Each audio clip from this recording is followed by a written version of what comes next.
Beneath the velvet darkness of the outer rims, the ocean moon of Aurelia's Veil hummed a quiet, eternal melody.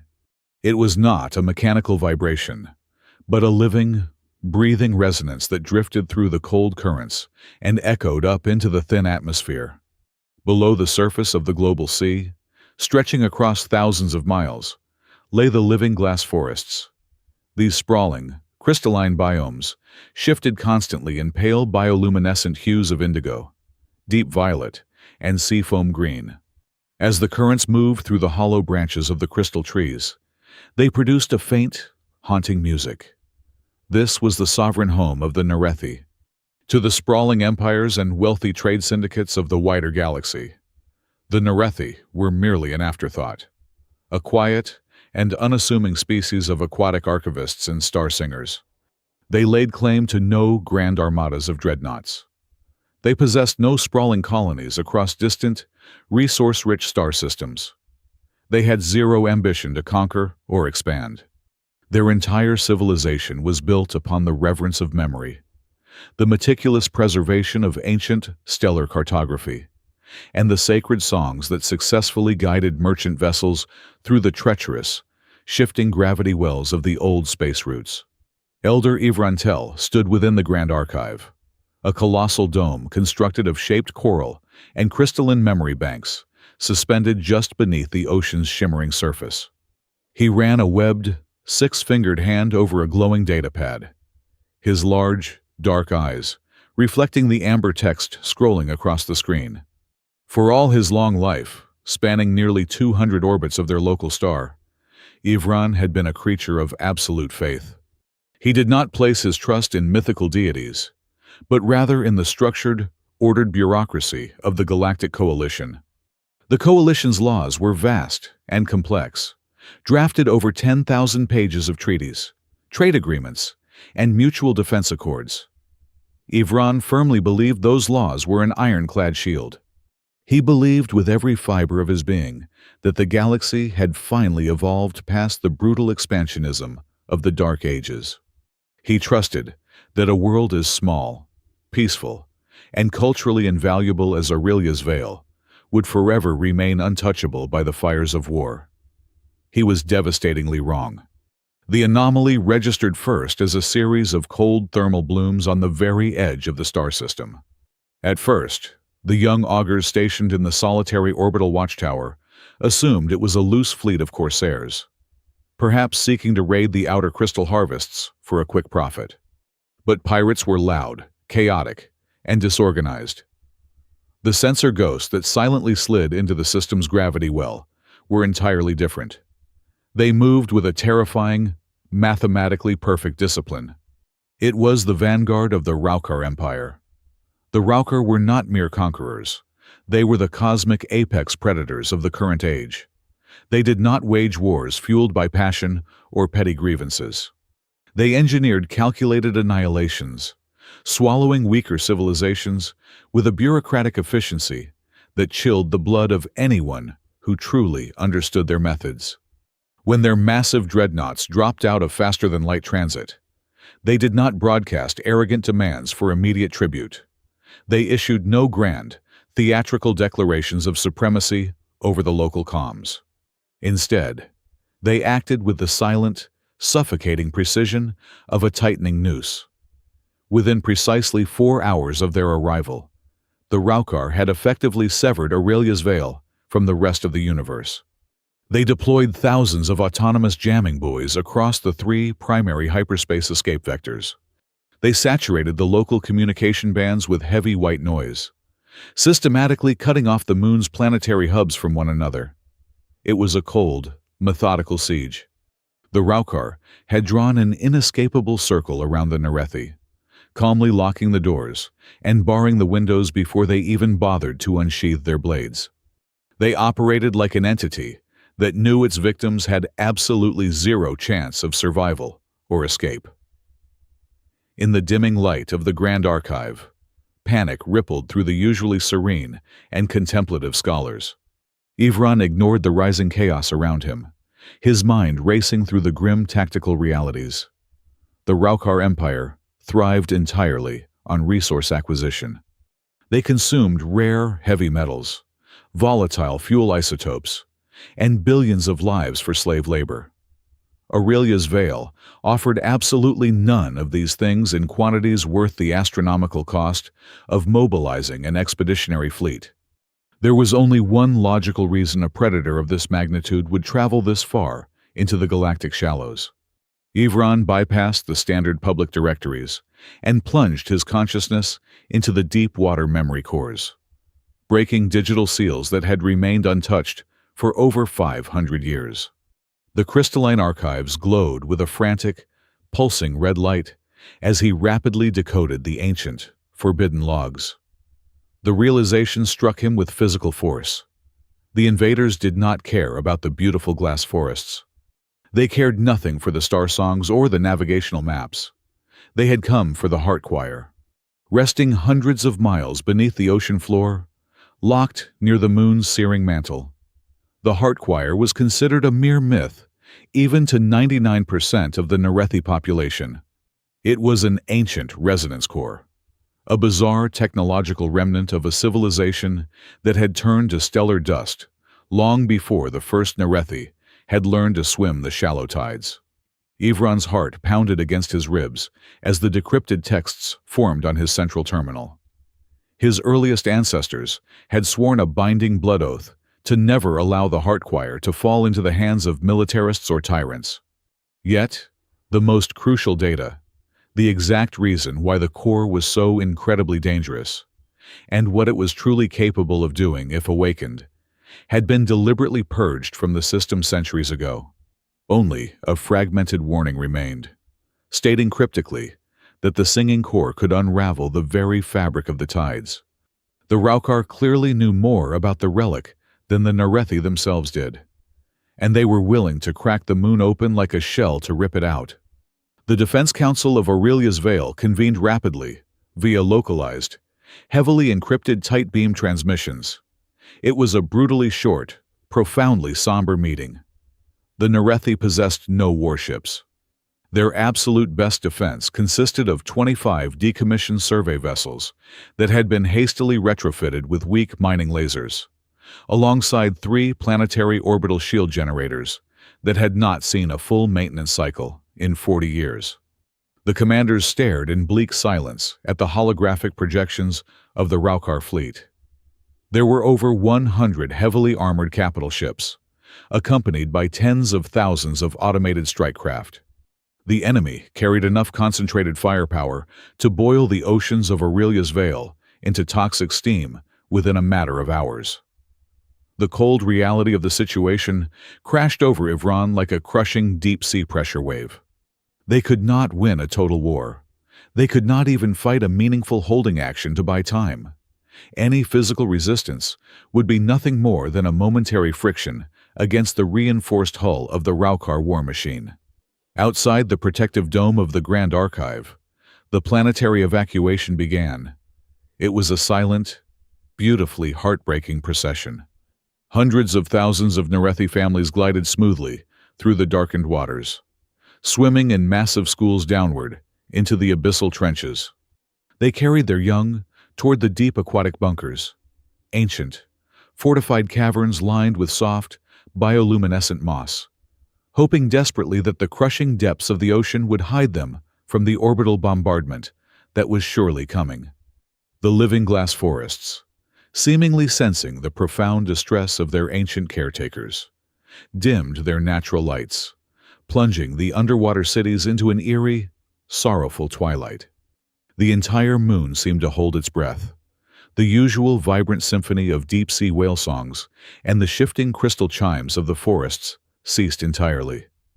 Aurelia's Veil fell into a profound, unnatural silence. It was the terrifying stillness that always precedes a storm of fire and steel. Standing entirely alone in the command center of the archive, Elder Ivran Tell looked up at the high ceiling. He looked past the thousands of tons of water and the thin atmosphere, staring piercingly into the dark void where the enemy waited with their guns loaded. He had spent his entire existence believing that the galaxy was a community, a brotherhood of stars, bound by law and mutual respect. Now, faced with the cold, indifferent machinery of extinction, he had to test that lifelong faith one final time. His webbed hands trembled violently as he bypassed the jammed local communication relays.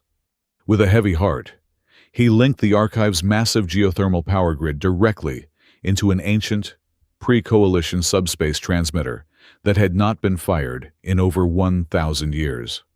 He took a deep, agonizing breath of the oxygen-rich water. For the first time in the long, peaceful history of his people, Elder Ivran reached out into the unforgiving dark and ordered a galaxy-wide signal of absolute distress to be broadcast into the void. The distress beacon tore through the subspace lanes, an invisible wave of desperate data echoing across the cold void until it struck the massive, dish-lined arrays of Coalition Relay Station 7 Delta.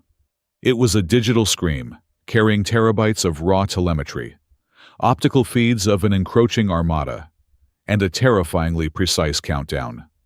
The algorithmic projection was absolute and unforgiving. Planetary breach and total defensive collapse would occur in less than 48 hours.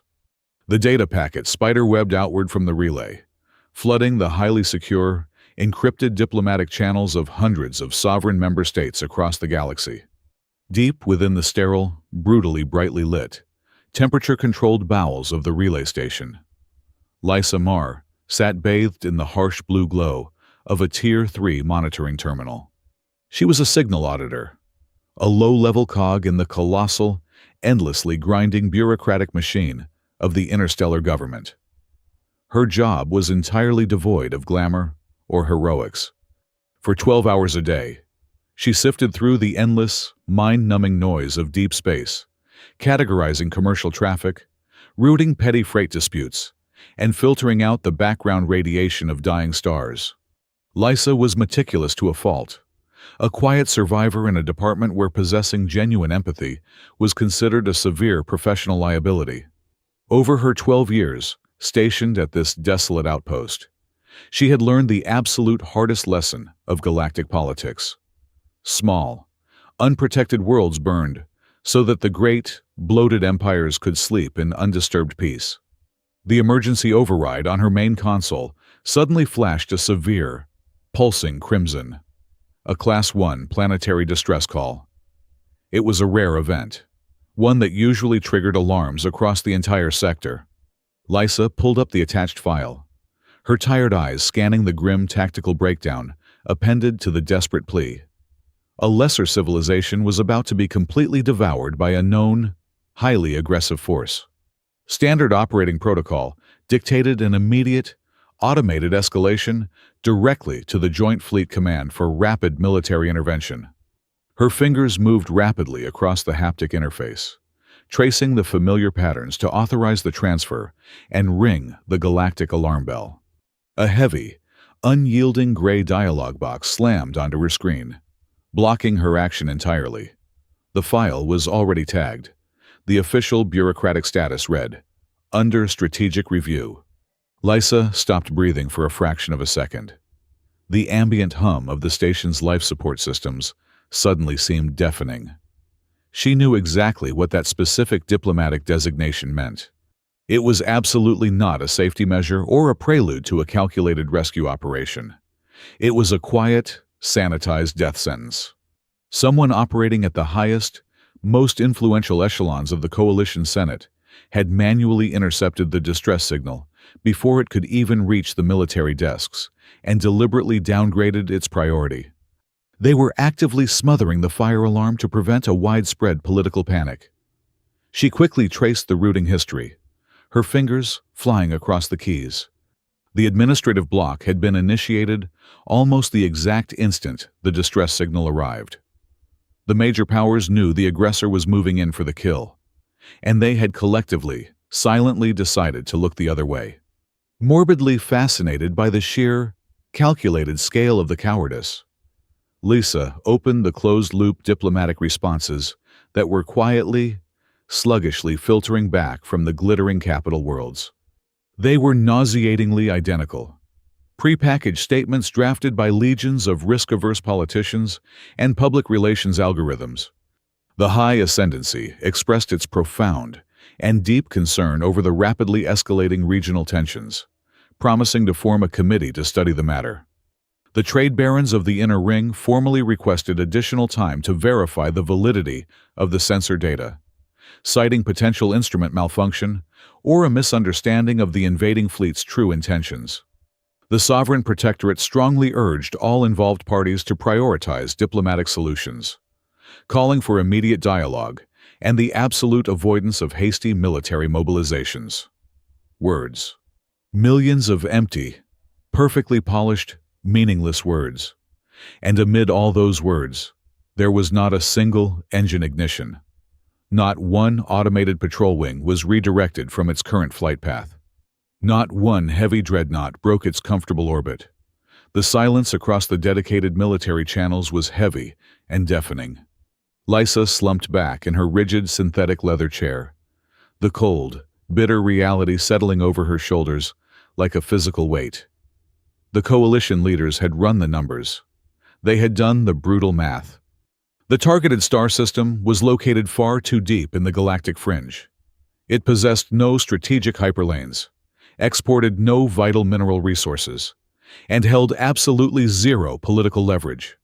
Engaging a heavily armed apex predator over a tiny moon would undoubtedly plunge the wealthy core sectors into a multi-trillion credit war. To the people who moved abstract fleet markers on glowing holographic maps, the victims were simply a regrettable rounding error. They were mathematically, economically, and politically not worth saving. It was a routine, perfectly documented tragedy.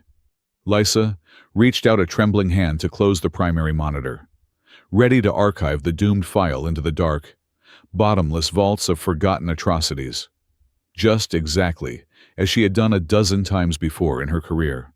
Then, the secondary communications board chirped. It was a sharp, harsh, unpolished acoustic ping that violently cut through the sterile, rhythmic hum of the auditing room. Lysa frowned, her hand hovering over the console. The response signal did not originate from the gleaming core worlds or the heavily fortified inner colonies where the mighty armadas rested in dry dock.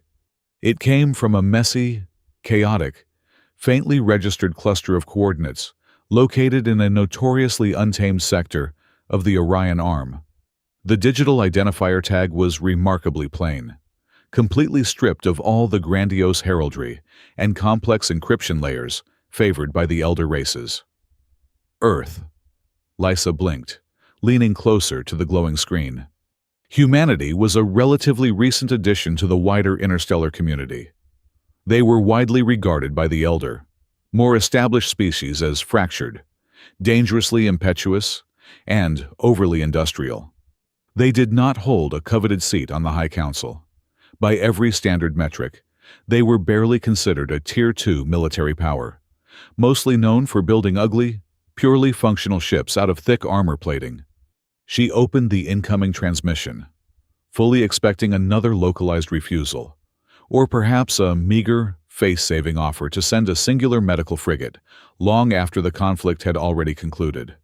Instead of a sprawling, multi-page diplomatic manuscript filled with caveats and excuses, the message contained only a single, incredibly brief string of military code. Signal verified. Fleet chain initiating. There were no flowery expressions of deep concern. There were no bureaucratic requests for additional sensor data. There was absolutely no plea for a peaceful diplomatic resolution. Lysa stared unblinkingly at the raw, glaring text. A deep chill, entirely disconnected from the station's ambient climate control, prickled the back of her neck and ran down her spine. As a veteran signal auditor, her brain was strictly wired to read the hidden truths tucked between the lines of raw data. She looked at the embedded timestamps on the communication logs. She quickly calculated the time latency between the exact moment the planetary distress call washed over Earth's outermost listening posts and the precise millisecond this blunt reply was broadcast back into the void. The gap was less than 4 minutes. Lisa felt the blood completely drain from her face, her breath catching painfully in her throat. She knew the rigid protocols of interstellar war.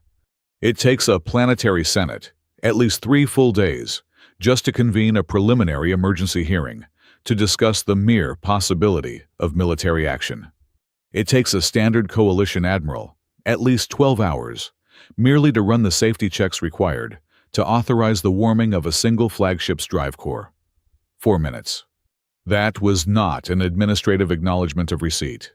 That was not a tentative promise to assemble a task force in the coming weeks. She rapidly pulled up the deep subspace telemetry, rippling in the wake of the short message, reading the faint, massive gravitational distortions echoing back from the distant Sol system.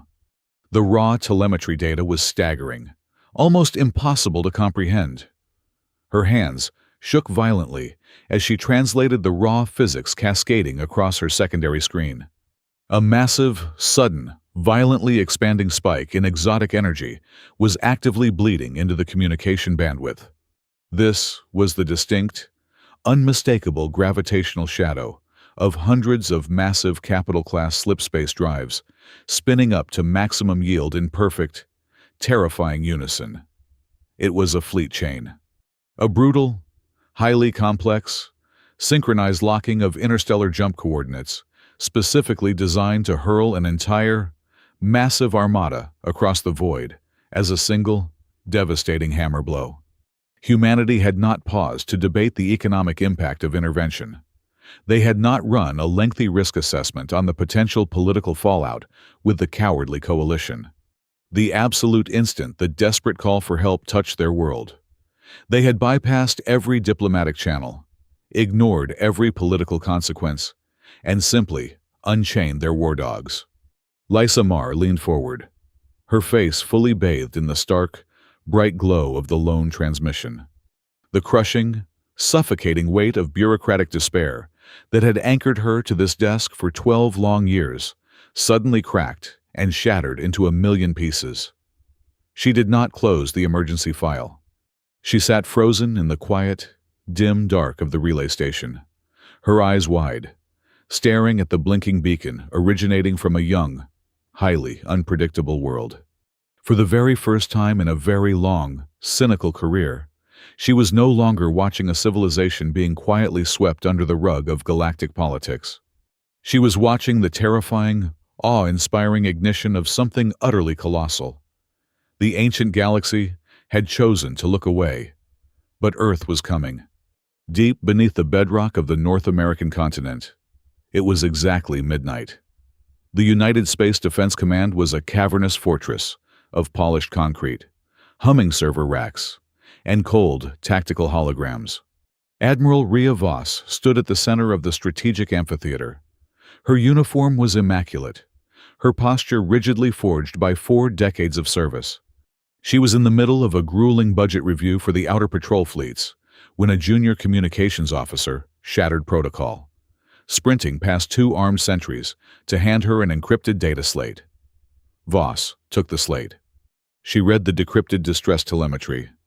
The room fell into a heavy, suffocating silence as the holographic projector above the central table shifted from logistics spreadsheets to the terrifying tactical feed of an ongoing planetary blockade.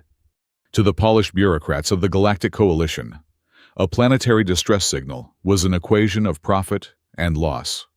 They would calculate the gross domestic product of the victim, weigh the political capital required to intervene, and ask what the dying world was worth. Rhea Voss did not ask about trade value. She did not ask for a strategic risk assessment. She looked at the junior officer with eyes like glacial ice and asked one single question. How much time do they have left before they are completely eradicated? Less than 36 hours, Admiral, the officer replied, his voice trembling slightly. Voss turned back to the central console. She pressed her thumb against the biometric scanner, overriding the standard interface. She accessed a black site archival vault that required the highest level of terrestrial security clearance. A classified file, buried deep within the naval mainframe for almost exactly 1 century, flickered to life. humanity had not always been a heavily armed, star-faring power. Nearly 100 years ago, during the fragile infancy of their extrasolar expansion, the Sol system had been violently lashed by a cataclysmic chain of unprecedented solar storms. The devastating radiation waves had instantly collapsed the delicate, orbital agricultural rings that fed the early colonies. Within a matter of weeks, planetary famine became a mathematical certainty. The young, struggling human race had faced the very real prospect of losing billions of lives. They had begged the wider galaxy for aid. The coalition had ignored them, classifying humanity as an unvetted, primitive species not yet worthy of advanced agricultural subsidies. Then, an anonymous data packet slipped through the terrestrial communication nets. It contained hyper-advanced biophysical data, intricately designed oceanic microbe models, and complex atmospheric resonance algorithms. It was a terraforming miracle delivered in the dark. That data allowed Earth scientists to rapidly synthesize radiation-resistant crop yields, pulling dozens of outer colonies back from the absolute brink of starvation. Earth intelligence eventually traced the origin of the anonymous salvation. It came from a quiet, deeply isolationist civilization known as the Narethi. The Narethi never stepped forward to claim credit. They never demanded trade concessions, nor did they ask for a single ounce of political repayment. In fact, intercepted coalition transcripts later revealed that the Narethi government had suffered severe diplomatic sanctions from the elder races simply for daring to interface with humanity. Earth never publicly acknowledged the event. Instead, the leaders of a united humanity quietly etched an unwritten, unbreakable blood debt into the foundational bedrock of their deep space naval doctrine. It was a simple, absolute directive. If the Narethi ever called into the dark for help, humanity would answer with the absolute maximum manifestation of its wrath and its mercy. Voss did not hesitate. Initiate Protocol Vanguard. I want the arc spear assembled at the primary staging point immediately. The officers in the room froze for a fraction of a second. The arc spear was not a standard patrol fleet.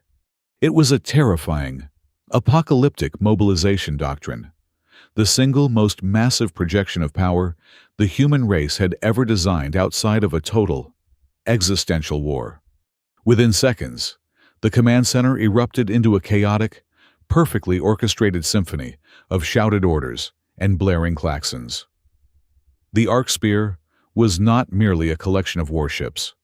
It was an entire, mobile civilization engineered for rapid crisis intervention.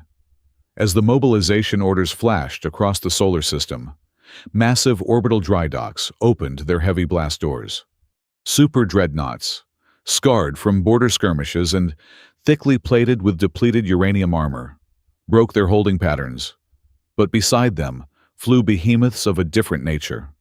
Colossal hospital ships, painted stark white and capable of treating hundreds of thousands of casualties simultaneously, spun up their drives.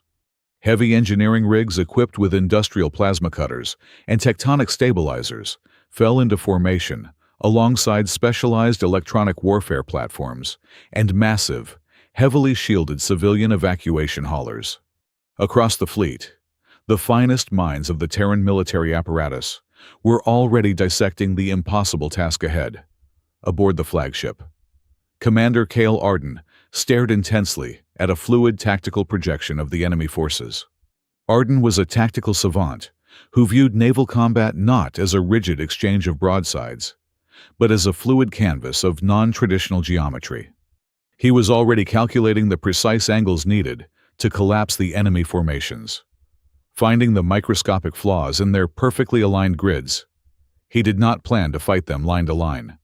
He planned to shatter their spatial cohesion. 3 decks below him, Dr. Mira Seln, the Navy's foremost expert on xenolinguistics and ancient alien cultures, was frantically uploading every fragment of Narethi history into the fleet's targeting computers. She knew the cultural significance of the alien oceans. She was locking in strict no-fire zones to ensure human railgun slugs would not inadvertently shatter the ancient, sacred monuments resting beneath the waves. Deep within the sweltering, deafening heart of the flagship's engineering bay, Chief Torrin Bale was entirely covered in engine grease and sweat. Bale was a gruff, fiercely stubborn veteran who treated the manufacturer's safety limits as polite suggestions. While standard alien engineering protocols demanded a 20% safety margin on reactor yields, Bale was currently bypassing the primary regulators, actively configuring the massive slipspace drives to run at 130% capacity. He was personally ensuring the hulking human ships could absorb a catastrophic amount of punishment and remain functional. Back in the subterranean command center, Cale Arden's face appeared on Voss's primary screen. "Admiral, the transit vectors are locked, but I must advise you, our tactical models are aggressive. We are not just setting up a defensive perimeter to shield the target." "I read your preliminary strike package, Commander," Voss replied, her voice cold and even. The sudden, brilliant twist of human strategy lay bare on the holotable.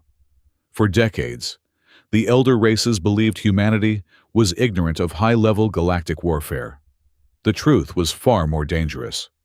Earth intelligence had spent the last 40 years secretly running millions of combat simulations against the rigid, mathematical battle doctrines of the apex predators. The arc spear was not flying out to bravely form a shield wall and die protecting the innocent. They were executing a meticulously designed decapitation strike. Earth intended to violently seize absolute orbital control of the entire target star system within a matter of hours, violently dismantling the enemy's command network before the invaders even realized the rules of the game had changed. An aide stepped up beside the Admiral. "Ma'am, the Coalition Senate is demanding a formal explanation for our massive energy spikes. They are threatening severe economic blockades if we do not submit our fleet movements for an immediate diplomatic vote." Rhea Voss stared at the flashing red icons representing the Coalition's empty threats. She thought about the starving colonies from a century ago. She thought about the quiet, gentle civilization that had saved her species without asking for the galaxy's permission. She straightened her uniform, her expression hardening into absolute, unyielding resolve. "Close all diplomatic channels," Voss commanded, her voice cutting through the ambient noise of the bunker like a physical blade. She did not ask for permission. She offered no room for negotiation. She would not wait for a council of cowards to cast their useless votes. "Set the chain." "We are going!" Across the Orion Arm, the mobilization order struck like a physical shockwave. Hundreds of warships abruptly aborted their current trajectories. Heavy cruisers ripped themselves free from refueling umbilicals at border stations, leaving the massive hoses venting harmlessly into the vacuum. Destroyers abandoned their deep space patrol routes, while heavily scarred frigates burned their thrusters white-hot to break out of orbital repair dry docks before their maintenance cycles were even half complete. The sheer speed of the assembly defied every known logistical model used by the elder races.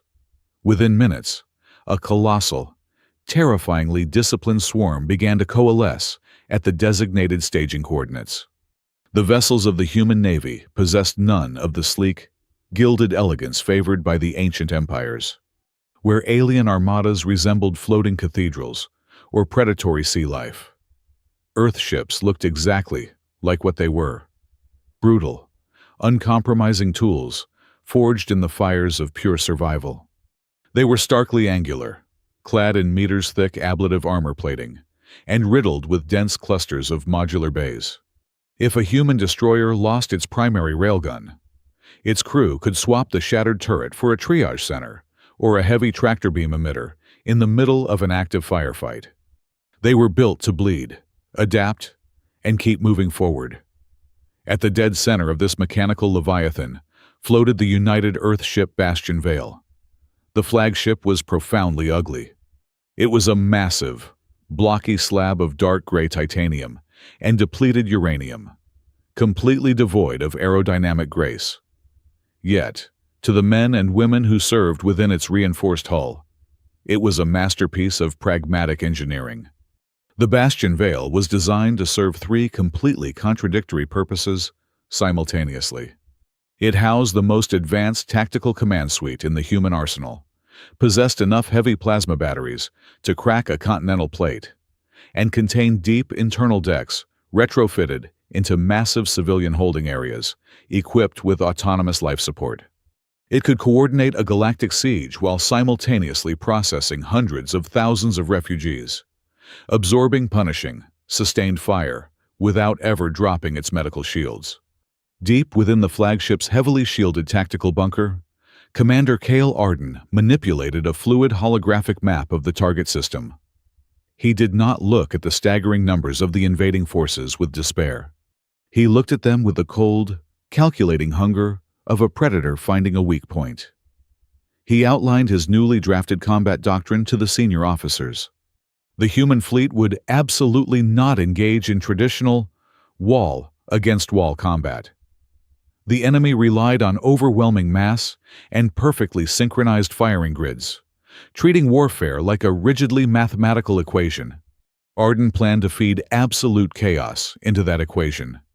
They would shatter the enemy command rhythm by executing micro-jumps directly into the heart of their dense formations. The human ships would slice through their communication lines, forcing the massive enemy dreadnoughts to turn their heavy guns inward, effectively transforming the enemy's overwhelming size into a catastrophic tactical blind spot. They would fight a knife fight in a phone booth, completely negating the long range and sweeping arcs of the alien weaponry. The tactical briefing was abruptly interrupted by a priority override from Dr. Mira Selm. Her face appeared on the secondary monitor, pale but alight with frantic realization.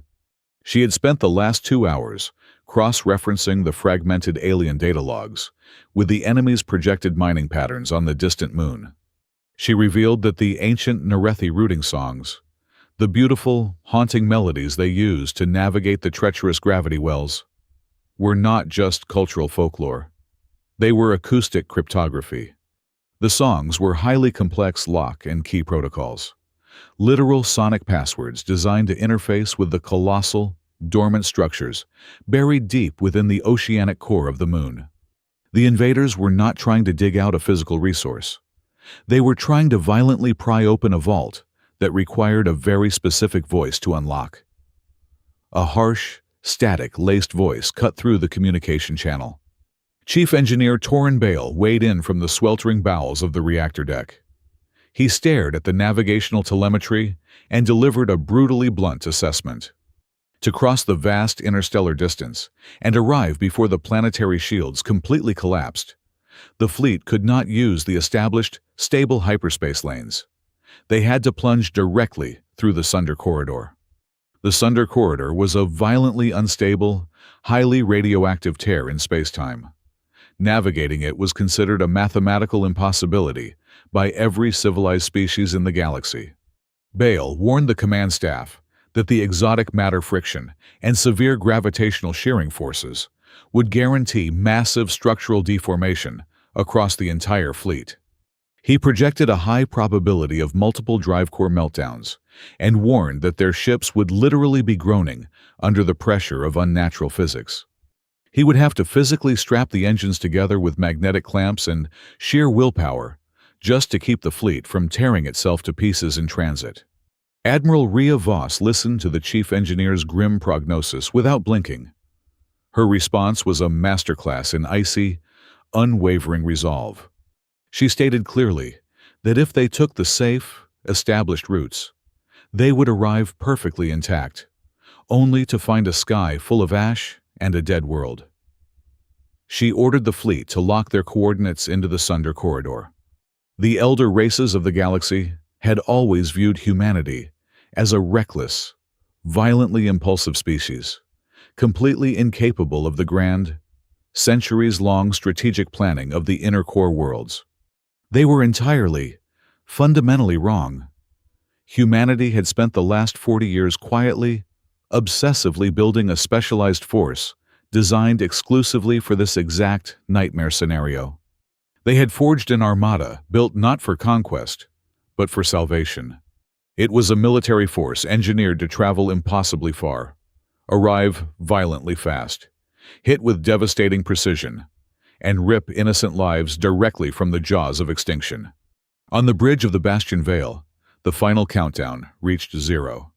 Across the absolute blackness of the staging area, hundreds of massive synchronized slipspace drives detonated simultaneously in a blinding flash of cerulean light. The entire fleet tore through the fabric of real space, diving headfirst into the screaming abyss of the jump corridor.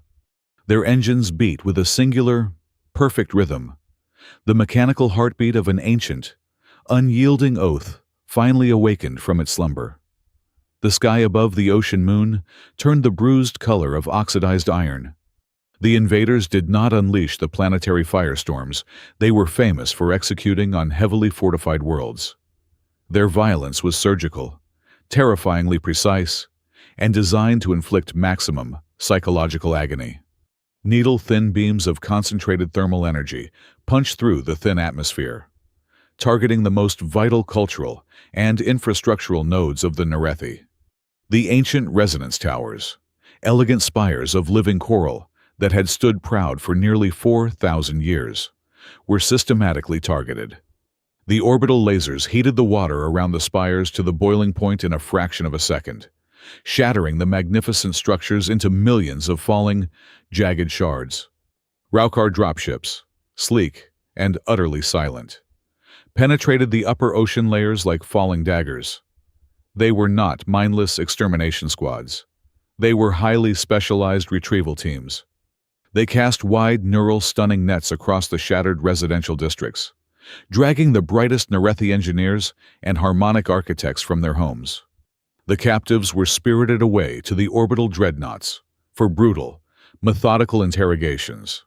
It was a calculated, suffocating vice, designed to squeeze the gentle civilization until someone broke and surrendered the navigational map leading to the heart of the moon. Deep within the abyssal trenches, far from the burning spires of the surface cities, the reality of the invasion felt like a crushing physical weight. Senra Elis swam quickly through the dim, bioluminescent corridors of the primary sanctuary bunker. She was barely out of her apprenticeship, a newly graduated song navigator cadet whose voice had only just begun to learn the local gravitational eddies of the inner system. Now, her grandest ambitions had been reduced to a single, desperate duty: shepherding terrified children into the safety of the reinforced deep-water grottos. Her heart ached fiercely as she watched the young ones huddle together in the blue gloom, their large, luminous eyes wide with a terror they could not possibly comprehend. The destruction occurring in the world above was not measured in spilled blood or shattered military assets, because the Narethi possessed neither in abundance. Instead, they felt the loss of their architecture as a profound, bleeding physical wound. The kinetic bombardments specifically targeted the great archival libraries, turning tens of thousands of years of meticulously recorded star songs into meaningless, drifting ash. The majestic glass gardens, serene places where generations of elders had meditated on the music of the spheres, were reduced to jagged, lifeless craters. The invaders were not just killing a people. They were executing a culture. They were deliberately erasing the collective memory of the moon, piece by piece, until nothing remained but the present, overwhelming terror. High above the ocean floor, in the heavily shielded command dome of the capital, Elder Ivran received the final, uncompromising ultimatum from the enemy flagship. The message was delivered in a flat, synthesized voice that offered zero room for negotiation or plea. The Narethi had exactly 12 hours to hand over the exact coordinates of the resonance core. If they refused, the invading fleet would deploy heavy tectonic mining drills. They would bore straight through the mantle of the ocean moon, boiling the seas and fracturing the crust, caring absolutely nothing if the world tore itself apart in the process.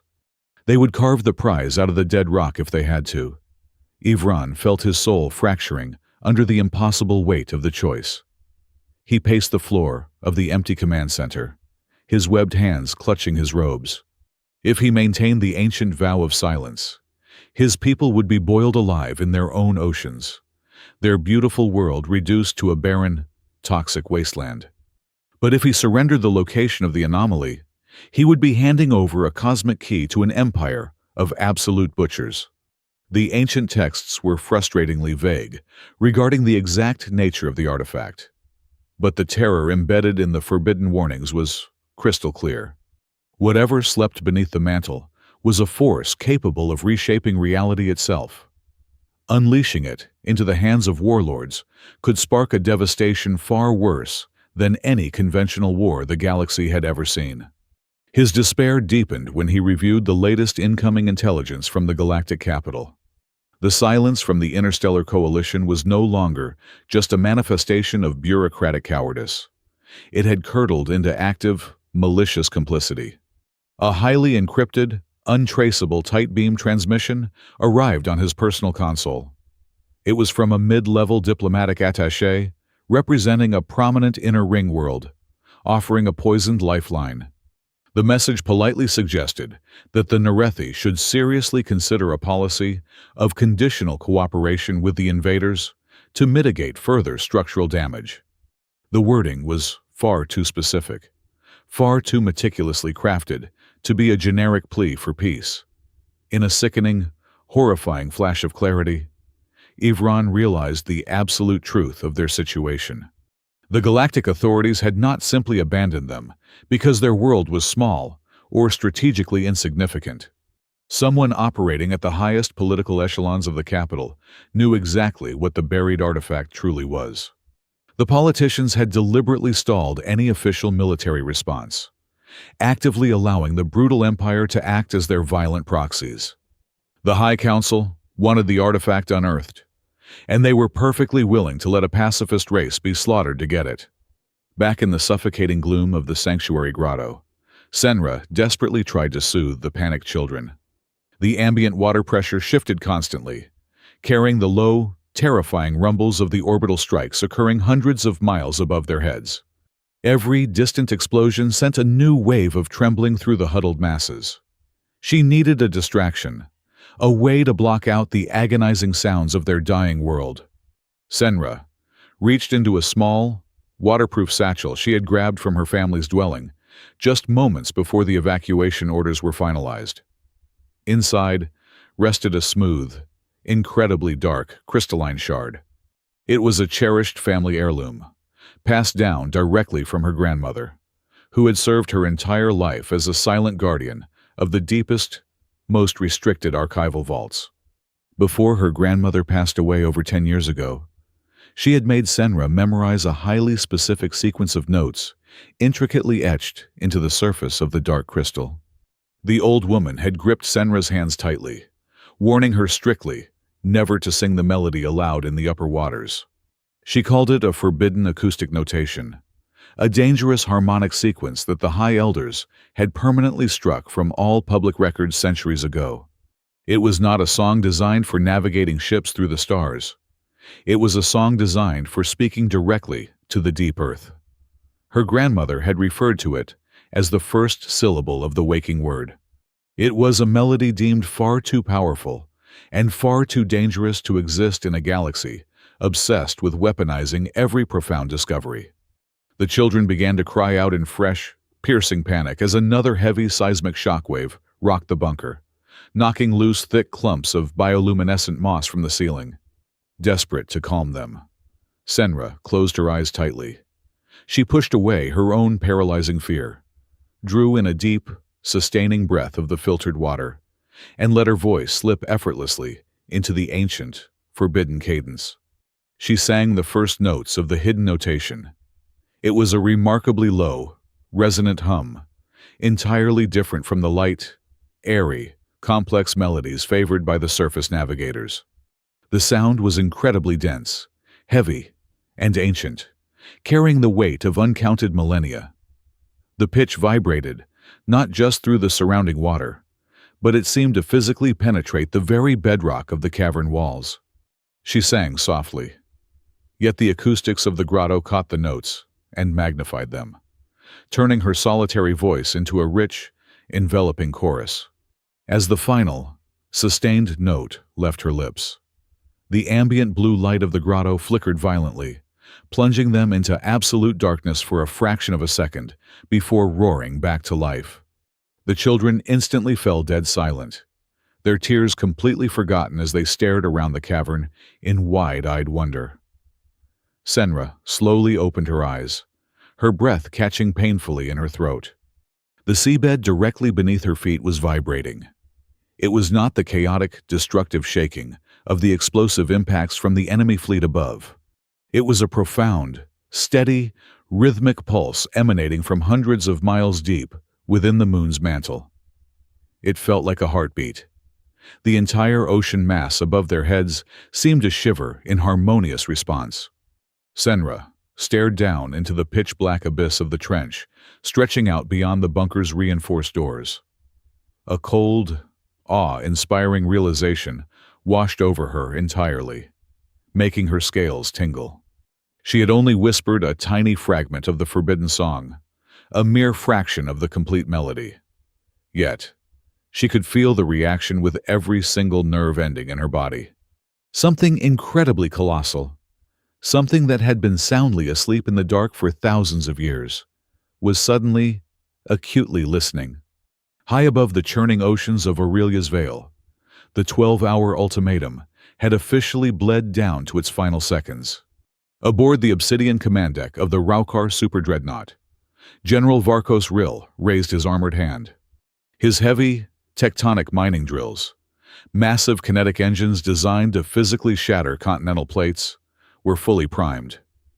He cared nothing for the Narethi culture, nor the whispered legends of the deep. He only wanted the artifact beneath the crust, and he was fully prepared to crack the world in half to pry it loose. Just as his fingers moved to authorize the orbital bombardment, the massive holographic tactical sphere dominating the center of the bridge flickered violently. A deafening cacophony of proximity alarms shrieked across the deck.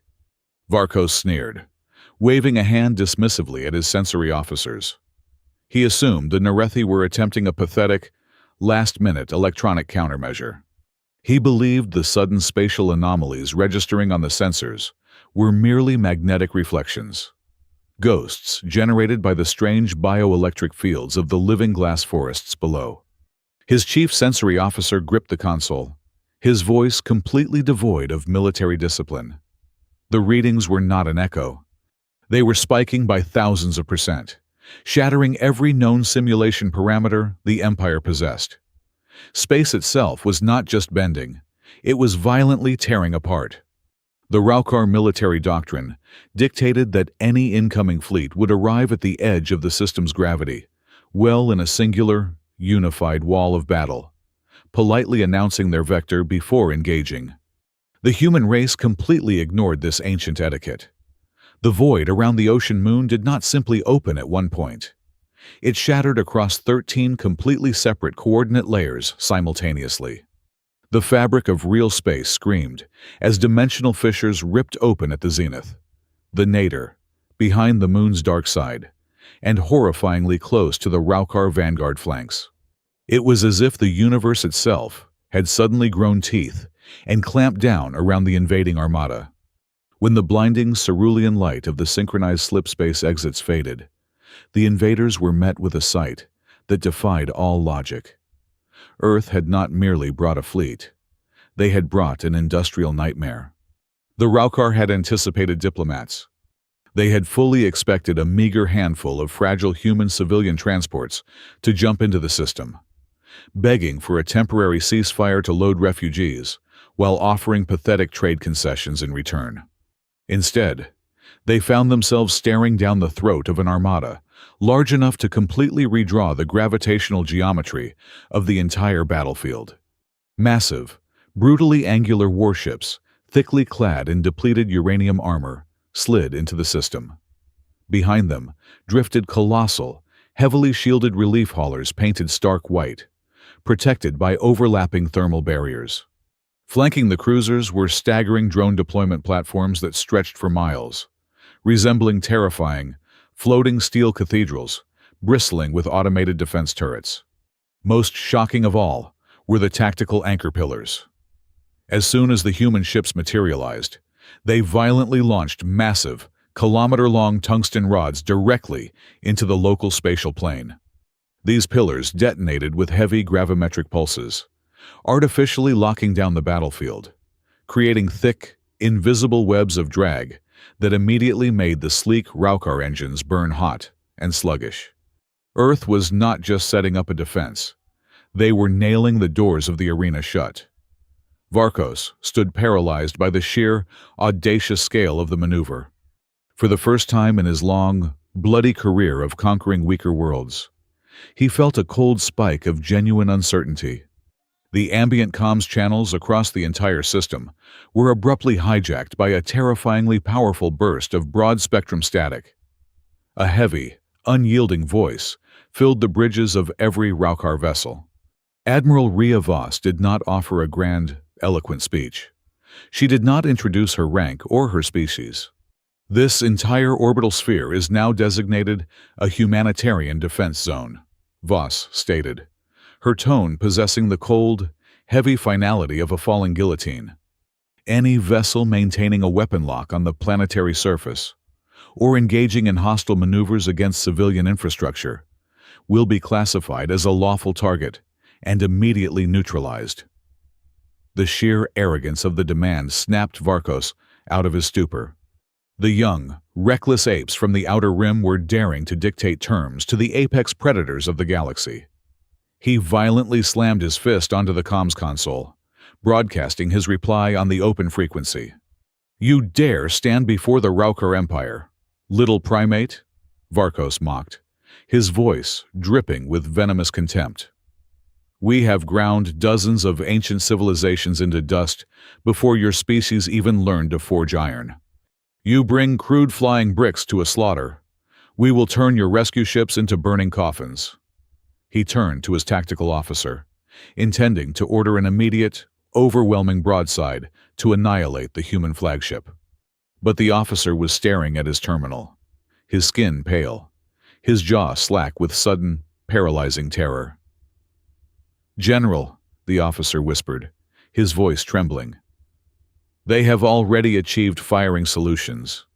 Before the human commander even finished her sentence, their automated drone platforms mathematically locked onto all of our primary drive exhaust ports. The anchor pillars have physically blocked our 3 main maneuver corridors. We cannot execute a standard flanking pattern.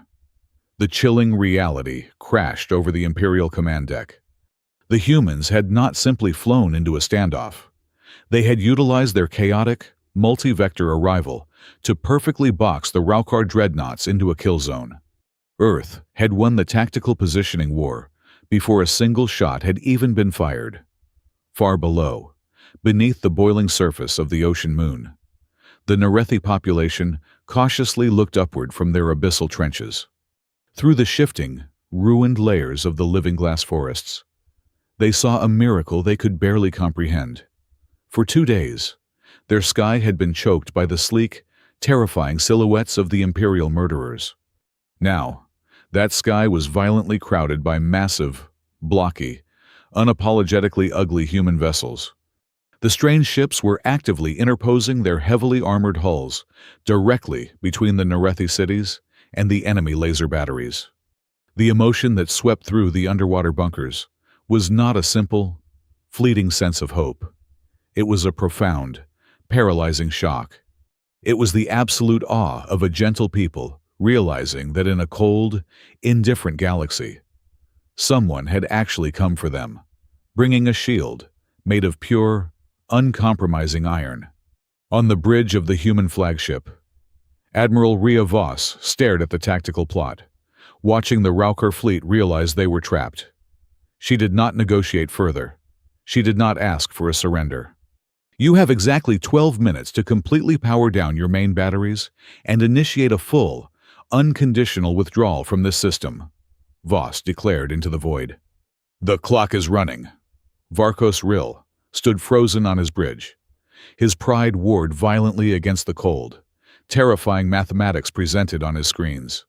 To run was a permanent stain on his imperial honor. To fight was to invite absolute chaos.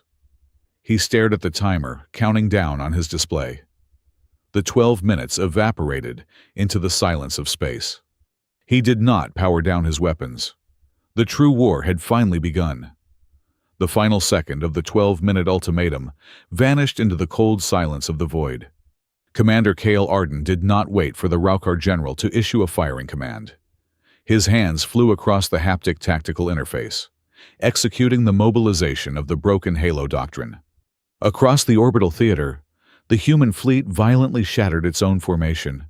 In traditional interstellar warfare, massive armadas engaged by forming impenetrable, sweeping walls of heavy armor, slowly trading planetary-scale broadsides until one side simply ran out of mass. The Raukhar targeting computers were meticulously programmed to track and obliterate these rigid, predictable battle lines. Cale gave them absolutely nothing to lock onto. The human strike clusters fragmented into dozens of autonomous, rapidly rotating squadrons. They dove sharply along the vertical axis, spiraling upward and downward, constantly weaving through the enemy's projected firing arcs. Heavy cruisers suddenly swapped positions with nimble destroyers, pulling aggressive, high-gravity maneuvers that completely defied the standard physics of dreadnought combat.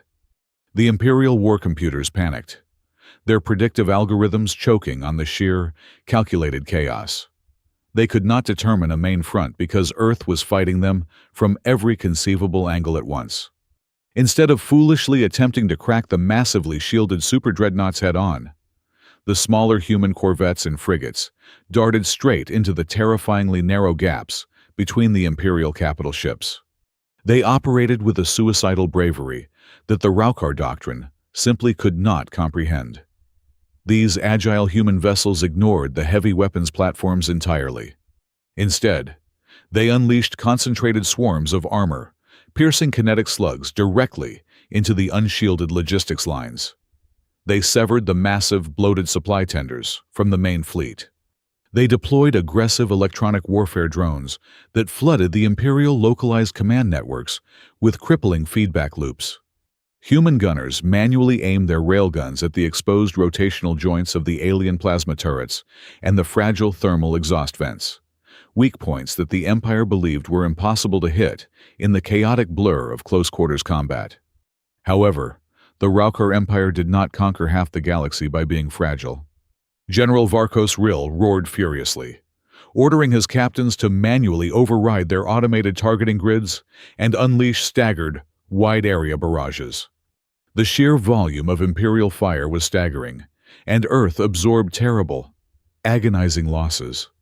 A searing, hyper-accelerated thermal lance caught a human destroyer dead in its center mass, instantly flash, boiling its thick ablative armor and violently ripping the ship entirely in half.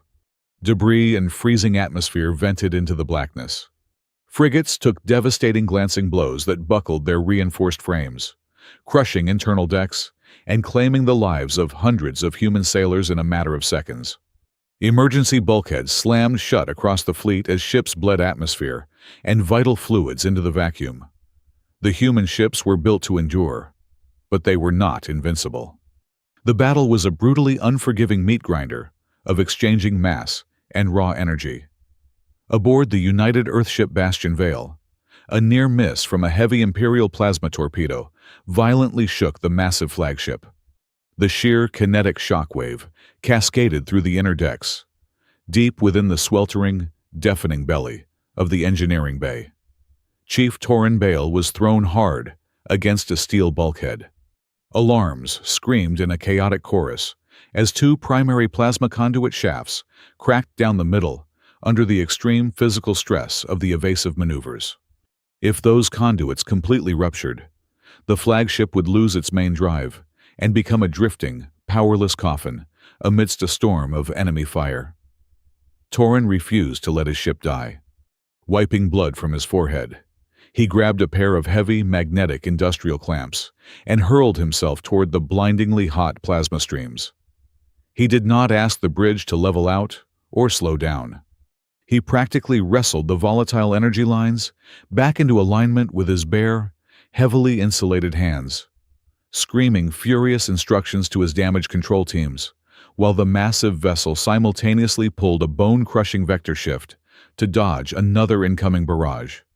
Torin was performing open-heart surgery on a sprinting giant, substituting standard safety protocols with sheer, stubborn human grit. 2 decks above him, Dr. Mira Seln was completely ignoring the dazzling explosions lighting up the optical sensors. She was intensely focused on the deep-spectrum electronic warfare readouts. A bizarre, deeply unsettling anomaly suddenly crystallized on her screen.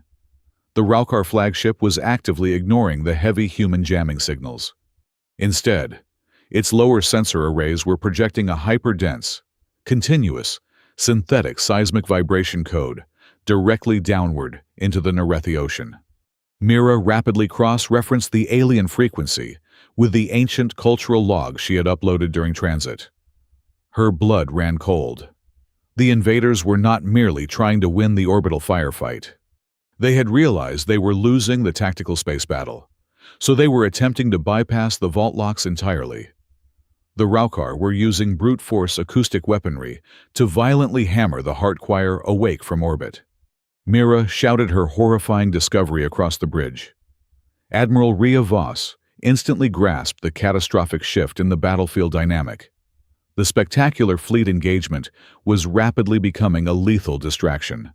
Voss immediately ordered a severe division of their forces.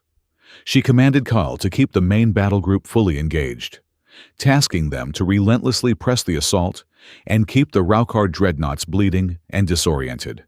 Simultaneously, she authorized the immediate deployment of the planetary intervention teams. Thousands of heavy orbital drop pods detached from the bellies of the human troop carriers. They plunged through the bruised atmosphere like a relentless iron rain, carrying heavily armed marine detachments and specialized sonic engineers. Their objective was to crash dive into the ocean, secure the surviving resonance towers, and physically sever the Imperial frequency before it could penetrate the deep mantle of the moon.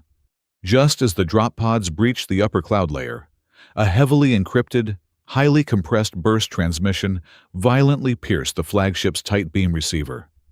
It did not carry a human military signature. It bore the bureaucratic verification code of a coalition relay station. It was a direct message from Lysa Mar. The low-level auditor had completely bypassed her own government's draconian firewalls to deliver a damning data packet directly to the human command. Voss opened the file on her private terminal. It contained irrefutable, flawlessly documented financial ledgers and intercepted black market communication logs. The truth was far uglier than simple cowardice. At least 3 high-ranking coalition commissioners had deliberately sold the exact spatial coordinates and partial acoustic schematic data of the heart choir directly to Raukhar intermediaries. The galaxy's supposed peacekeepers were not just looking the other way. They were the active architects of this impending genocide, eagerly waiting to profit from the aftermath. Rhea Voss stared at the damning evidence, her jaw clenched tight. The true, terrifying scale of the nightmare finally clicked into place within her tactical mind. The ancient texts warned of the core's power. If the Raukhar successfully pried the heart choir open using their crude, violently artificial frequencies, the resulting reaction would not simply shatter Aurelia's veil. The catastrophic, uncontrolled release of exotic dimensional energy would trigger a chain reaction, tearing a massive space-time storm wide open. That storm would rapidly expand to swallow the entire sector, erasing billions of innocent lives across a densely populated swath of galactic territory. The coalition politicians were too foolish to realize they had sold the trigger to a bomb that would consume them as well. Voss looked up from her terminal to the massive holographic tactical table. The glowing blue markers of the Earth fleet were slowly, methodically tearing the red Raukhar armada apart piece by piece. They were undeniably winning the orbital engagement. The human strategy of fluid chaos was absolutely crushing the rigid Imperial doctrine. But as the Admiral looked past the brilliant flashes of the dying warships and stared down at the projection of the quiet, dark ocean moon below, a dreadful, chilling realization settled over the command deck. The spectacular, deafening void war raging around them was merely the fragile outer layer of the conflict. The true battle, the ticking apocalyptic bomb that threatened to consume a fraction of the galaxy, was buried deep within the silent heart of the moon. The crushing weight of the abyssal trench pressed against the reinforced hulls of the Terran aquatic dropsuits. Senra Illis swam ahead of the heavily armored human marines, guiding them through the suffocating darkness of the ocean floor. Her bioluminescent scales cast a faint, trembling glow against the jagged walls of the deep ravine. They were descending toward the absolute bottom of the Narethi world, far below the ruined cities and the shattered glass forests. Here, the water was freezing, and the pressure was great enough to crumple standard starship armor like thin foil. They reached the threshold of the ancient storage vault. It was not a structure built of stone or metal, but a massive, hollowed-out cavern of living, petrified coral. The walls were lined with strange, undulating grooves. These were not written words. They were physical representations of sound waves, forbidden songs carved directly into the living material by the very first Narethi starsingers. Through the localized tactical comms, Elder Ivran Tell's voice crackled, heavy with the weight of centuries of deception. He finally confessed the terrible truth his ancestors had hidden from the galaxy. The heart choir was not a weapon. It was not a power source. It was a lock. It was a massive, acoustic seal pressing against a stellar tidefold, a violent fracture in the fabric of space and time. Thousands of years ago, a long-dead civilization had accidentally torn the universe open at this exact coordinate, and whatever waited on the other side had nearly consumed them. The Narethi ancestors had willingly taken up the burden of guarding the seal. They had intentionally chosen to live as a quiet, technologically stagnant, and politically insignificant species. They made themselves entirely uninteresting to the wider galaxy, all to ensure no one would ever come looking for the ancient vault. The Raukhar Empire only understood half of the mathematics. Their imperial scientists believed the anomaly was a dormant gateway engine, capable of instantly teleporting their entire armada across the galaxy. They had no idea that if they forced the acoustic lock open using their crude, brute force orbital vibrations, the localized gravity well would instantly invert. The fold would swallow the Raukhar fleet whole before expanding to devour the entire sector. Before Senra could process the monumental scale of her people's secret, the water around them violently churned. A squad of Raukhar aquatic shock troops, clad in sleek, hydrodynamic combat armor, dropped from the upper currents. They had tracked the human marines' thermal signatures. The ancient vault instantly became a deadly, three-dimensional labyrinth of living glass and crushing pressure. The human marines returned fire with specialized supercavitating rounds, the heavy slugs leaving boiling trails of steam through the freezing water. But they were heavily outnumbered.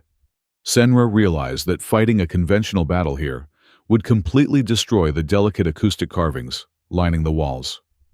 She motioned frantically for the Terran squad leader to follow her deeper into the crystalline maze. Survival became a terrifying game of environmental manipulation. Senra used her natural agility to dart through the narrowest fissures, leading the Imperial pursuers into naturally occurring pressure traps. The Marines used the ambient acoustics to their advantage, firing concussive blasts against the resonant coral walls to shatter the enemy's sensory visors. Without their environmental shielding, the crushing deep sea pressure instantly flattened the Raukhar operatives. Sound, light, and water became their only weapons in the dark. High above the atmosphere, Commander Kale Arden was losing his mind. He watched the agonizingly slow progress of the strike team on his tactical display. He had dozens of perfectly aligned kinetic strike platforms, ready to obliterate the Raukhar dropships, hovering directly above the Narethi vault. But his hands were entirely tied. If he dropped even a single low-yield tungsten rod onto the ocean floor, the resulting tectonic shockwave would permanently shatter the delicate resonance chambers surrounding the heart choir. The lock would break. He was forced to fight a defensive holding action, watching his own ships take severe damage to buy the ground team a few more precious minutes. Aboard the human flagship, Dr. Mira Seln's fingers flew across her decryption terminal. She was simultaneously analyzing the Narethi vocal patterns and the terrifying telemetry bleeding up from the ocean floor. The Imperial orbital bombardment was actively vibrating the lock to pieces. She isolated the precise harmonic frequency required to engage the ancient seal. But the revelation was devastating. A Narethi voice alone did not possess the sheer physical amplitude to close a spatial fracture of this magnitude. And the human fleet, despite its massive power generation capabilities, lacked the complex, organic spatial phonetics required to speak the language of the ancient machine. Mira opened a direct channel to the deep sea vault. She explained the desperate, highly theoretical solution. Senra had to sing the complete awakening song, the forbidden melody her grandmother had guarded, but she could not do it alone. The flagship, the Bastion Veil, would have to project a massive, highly focused electromagnetic guiding field directly down through the ocean, effectively acting as an orbital amplifier for Senra's vocal cords. It required a perfect, unprecedented symbiosis between a fragile alien voice and the brutal, raw power of a human warship. In the freezing depths, Senra pressed her back against a glowing wall of living glass, listening to the heavy thuds of the remaining Raukhar hunters searching the adjacent corridors. She was just a cadet. She was supposed to guide merchant freighters around minor gravity wells, not seal a crack in the universe. Mira's instructions echoed in her earpiece. The human scientist warned her that the acoustic lock was profoundly unforgiving. If Senra missed a single pitch, if her voice wavered for even a fraction of a second, the conflicting frequencies would violently shatter the containment field. The fold would tear completely open, and everyone on the moon, in orbit, and across the neighboring star systems would instantly cease to exist. Suddenly, the seabed beneath Senra's feet heaved with a sickening, unnatural lurch. The Raukhar fleet above had synchronized their orbital drills, pounding a continuous, deafening synthetic rhythm directly into the moon's mantle. The heart choir began to wake up on its own. It was not a smooth, controlled activation. It was a violently forced breach. The abyssal trench, entirely devoid of light since the dawn of time, suddenly erupted in a blinding, terrifyingly pure white glow. The illumination did not come from the bioluminescent flora. It bled upward from the very core of the planet, shining right through the solid bedrock. In orbit, Cale Arden gasped as he looked out the massive viewport of the flagship. The bruised, iron-colored sky above Aurelia's Veil began to actively warp and distort. The stars themselves stretched into long, agonizing smears of light, swirling around an invisible, localized black hole forming just outside the atmosphere. The spatial geometry was collapsing. On the bridge of the Imperial Super Dreadnought, General Varkos Rill finally stopped giving orders. The arrogance completely drained from his face as his tactical screens dissolved into pure, incomprehensible static. The majestic human fleet, the brutal Raukhar armada, and the terrified Narethi people all stopped breathing at the exact same moment. As the fabric of reality began to peel back like rotting skin, every single living soul in the system realized the absolute, horrifying truth. They were no longer fighting a war over territory or resources. They were standing on the precipice of oblivion, staring directly into the face of something infinitely older and far more terrifying than any empire in the known galaxy. The interstellar bureaucracy, which had remained deafeningly silent while a sovereign world was pushed to the absolute brink of annihilation, finally found its voice. It did not arrive as a cavalry charge of Allied warships or a desperate relief effort. It manifested as a sterile, highest priority diplomatic broadcast, overriding the primary command channels of the United Earth flagship. The Galactic Coalition High Council formally demanded that humanity immediately cease all unauthorized military escalation surrounding what they legally classified as an unapproved pre-apocalyptic phenomenon. Admiral Rhea Voss listened to the perfectly articulated threats of severe economic sanctions and permanent excommunication from the galactic trade networks. She stared at the projection of the tearing spatial anomaly. The cowardice of the core worlds was no longer merely pathetic.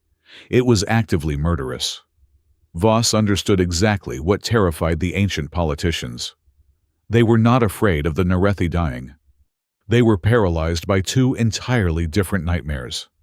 First, they feared the sheer embarrassment of the mighty Imperial war machine losing a conventional engagement to a supposedly primitive Outer Rim species. Second, and far more importantly, they were utterly terrified that Earth would somehow successfully secure the acoustic lock and claim the ancient power of the dimensional fold for itself. Even as the fabric of the universe began to literally unravel, the ancient powers were still playing a petty game of political chess. The Council's hypocrisy transitioned from diplomatic threats to physical enforcement within minutes. Proximity alarms flared across the human fleet's outer perimeter. Several massive armada detachments, bearing the polished, pristine insignia of the Coalition's neutral peacekeeping forces, violently dropped out of faster-than-light transit at the absolute edge of the Narethi system. They did not move to engage the Imperial aggressors. They assumed rigid, heavily overlapping blockade formations across all the primary escape vectors and supply routes. Under the flimsy guise of maintaining a secure observation perimeter, the galactic authorities were actively suffocating Earth's only avenues of retreat. They were trapping the human fleet inside the collapsing room, ensuring that if the space-time bomb detonated, the troublesome young species would be conveniently erased alongside the evidence of the Council's corruption. On the command deck of the human flagship, the tactical situation was rapidly deteriorating into a mathematical impossibility. The localized gravity well was shredding the orbital battlefield, and the Imperial super dreadnoughts were still violently pounding the ocean floor with synthetic acoustic drills. Commander Cale Arden frantically manipulated his holographic displays, his eyes bloodshot and wide. He threw a completely insane, deeply suicidal tactical proposal onto the central command table. If a solitary Narethi voice lacked the physical amplitude to force the dimensional fold shut, and if human machinery lacked the complex biological phonetics required to speak the lock's language, they had to merge the two. Cale proposed linking the active drive cores, the heavy magnetic targeting arrays, and the artificial gravity generators of every single human vessel currently in orbit into one massive, synchronized network. He wanted to physically string the entire human armada together using raw energy tethers, effectively transforming the mighty fleet into a colossal, planetary-scale war harp. They would catch the song broadcast from the deep trench and instantly amplify it through the combined mass of hundreds of heavily armored warships, firing the acoustic countermeasure directly back into the collapsing fold. Chief Torin Bale stared at the terrifying schematics. The veteran engineer's voice was uncharacteristically quiet, devoid of his usual furious bravado. He stated clearly that networking the fleet in such a violently unstable gravimetric environment would cause catastrophic feedback loops.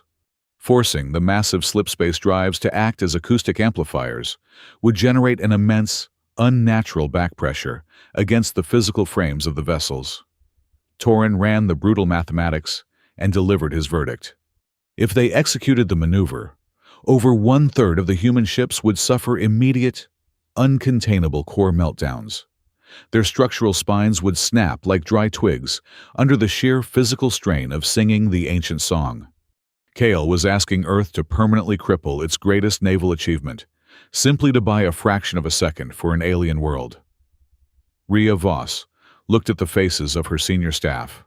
She looked at the flashing red icons of the so-called Allied fleets, boxing them in. She did not convene a council.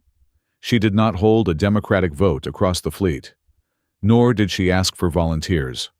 She opened a secure, fleet-wide channel, her voice carrying the heavy, solemn weight of a commander asking her people to walk directly into the fire. She transmitted the exact parameters of the resonance array maneuver. Attached to the technical data was a single, heavily encrypted override code. She stated that any captain who wished to withdraw their vessel from the array and attempt to break through the cowardly blockade to save their crew was fully authorized to do so without penalty or dishonor. The admiral stepped back from the console and waited. 10 agonizing seconds passed in absolute silence. Then 20. Not a single ship broke formation. Not one human vessel powered down its magnetic tethers. Instead, hundreds of green confirmation lights flooded the command board as every single captain locked their ship into the suicidal grid. They had come to save a world, and humanity was not going to leave the job unfinished. Halfway across the galaxy, inside a heavily shielded relay station, Lysa Mar was executing a betrayal of her own.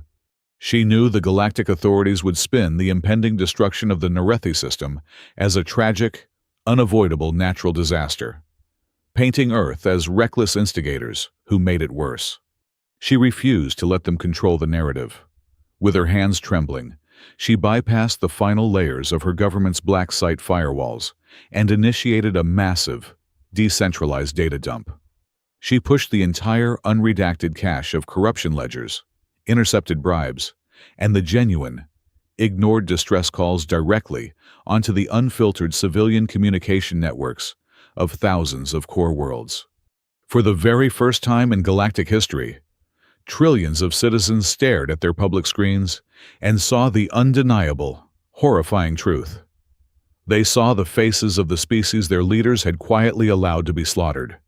The pristine, civilized illusion of the coalition shattered in an instant, replaced by a massive, rising tide of public fury that would inevitably shake the interstellar government to its absolute core.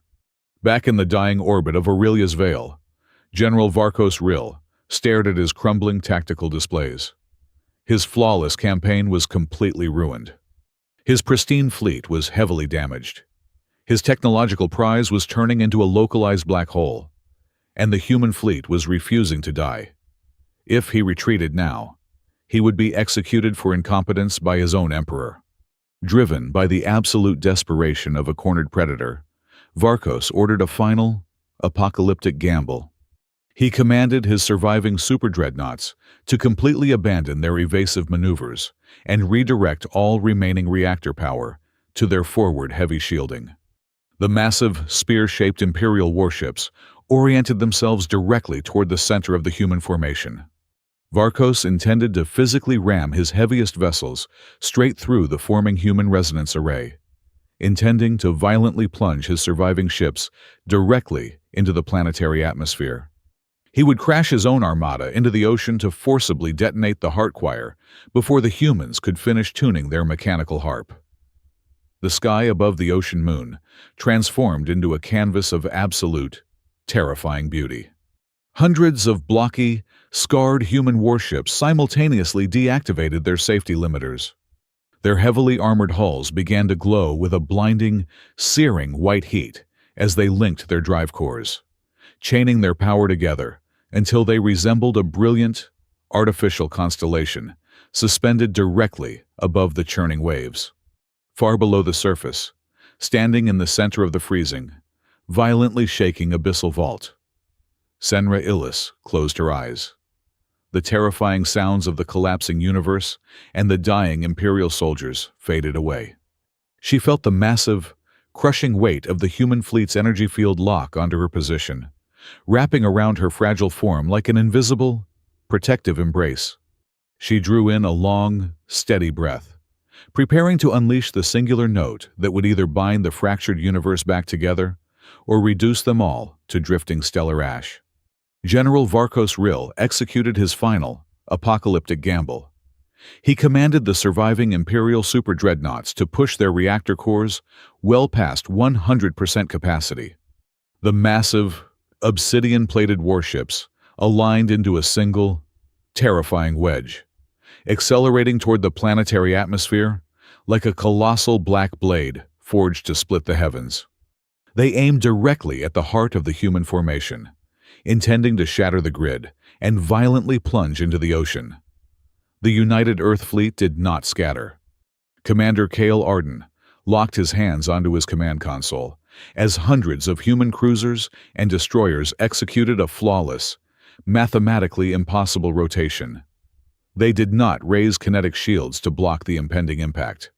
Instead, they aligned their heavily armored hulls to perfectly mirror the curvature of the Narethi moon. They chained their magnetic tethers tight, transforming the entire Arc Spear armada into a planetary scale, living resonance web, deep within the freezing abyssal trench. Senra Illis opened her mouth and unleashed the forbidden awakening song. It was not mere music. It was a primordial linguistic code designed to interface directly with the fabric of reality. As the first heavy, resonant note left her lips, the massive electromagnetic field generated by the United Earth ship Bastion Veil caught the sound. The human flagship, acting as the central acoustic conductor, violently magnified the fragile alien melody. The note rippled across the linked drive cores of hundreds of human warships. The fleet translated the biological song into a staggering burst of raw kinetic energy, projecting a shockwave of pure physics directly downward into the erupting mantle and outward into the tearing void. The heart choir did not open as a traditional hyperspace gateway. As Senra's amplified voice struck the ancient anomaly, the tearing spatial fracture abruptly stabilized into something entirely different.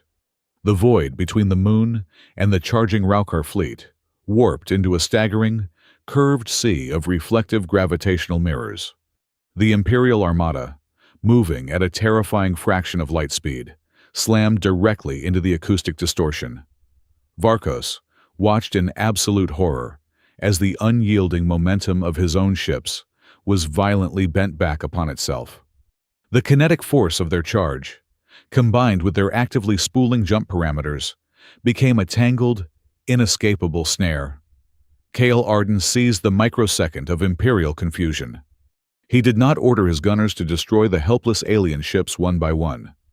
Instead, he fired specialized gravimetric shear charges directly into the edges of the distortion. The human tactician effectively folded the curved space over the Raukhar fleet, collapsing the anomaly into a heavily isolated pocket dimension. The Imperial dreadnoughts were suddenly suspended in a localized space-time bubble, their engines burning furiously, but their massive hulls locked completely motionless. Their overwhelming numerical superiority was instantly neutralized without firing a single lethal shot. But the victory was neither easy nor free of cost. The physical toll of acting as a galactic amplifier was tearing the human armada apart. Massive thermal fuses detonated across the outer hull of the Bastion Veil. Cruisers lost their primary axis systems, their internal decks bursting into localized fires as the exotic back pressure melted heavy bulkheads. Several frigates suffered catastrophic system failures, dropping entirely out of the resonance grid and tumbling helplessly toward the upper atmosphere, trailing thick clouds of burning plasma. The human sailors bled, their ships cracked, but their legendary stubborn endurance held the line. Not a single remaining vessel severed its tether. They bore the crushing weight of the universe so Senra could finish her song. Inside the suspended pocket dimension, General Varkos Rill frantically attempted to initiate an emergency slipspace jump to tear his flagship free. His navigation computer simply screamed a flat, synthetic denial. Every single escape vector, every mathematical coordinate he possessed, was completely blocked by a harmonic frequency. The soft, artistic culture that his brutal empire had spent centuries mocking and grinding into dust had ultimately forged the iron lock that shut down his war machine. The ancient Narethi had weaponized beauty, and humanity had provided the hammer to strike the final chord. As the spatial fold finally began to seal itself shut, Admiral Rhea Voss opened a single, unencrypted broadcast channel directed at the sprawling capital worlds of the Galactic Coalition. She did not yell, nor did she gloat over her impossible tactical triumph. Her voice was terrifyingly calm, carrying the righteous fury of a species that had just paid in blood for the sins of the mighty. "Help delayed is extinction disguised," Voss stated. That single sentence echoed across thousands of opulent Senate halls, cutting a deep, permanent moral wound into the very foundation of the interstellar government. Beneath the waves, the blinding light of the abyssal trench finally faded. Senra's voice cracked on the final, sustaining note, and she fell to her knees, completely exhausted, but alive. The heart choir was successfully closed. The Narethi world remained whole.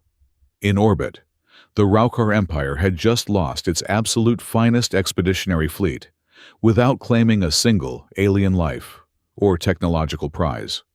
Meanwhile, across the core systems, Lysa Mar's devastating data leak was actively tearing the coalition apart, plunging the corrupt Senate into an unprecedented crisis of legitimacy.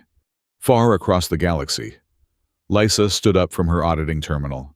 She unpinned her official governmental insignia, dropped it onto her desk, and walked out the door. She had already booked a civilian transport to the Outer Rim, determined to join the independent human emergency response network. Hours later, Elder Ivran stood on the rocky surface of a secluded coastal island, breathing the cool, salty air of his saved world. He looked up at the bruised sky. The human fleet hovered in low orbit. They were a terrifying sight.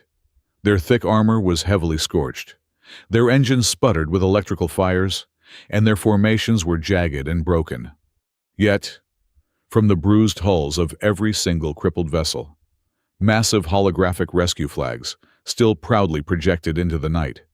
Beside Ivran stood Senra, no longer just a frightened cadet, but the living symbol of a profound new alliance forged between ancient memory and violent, unwavering action.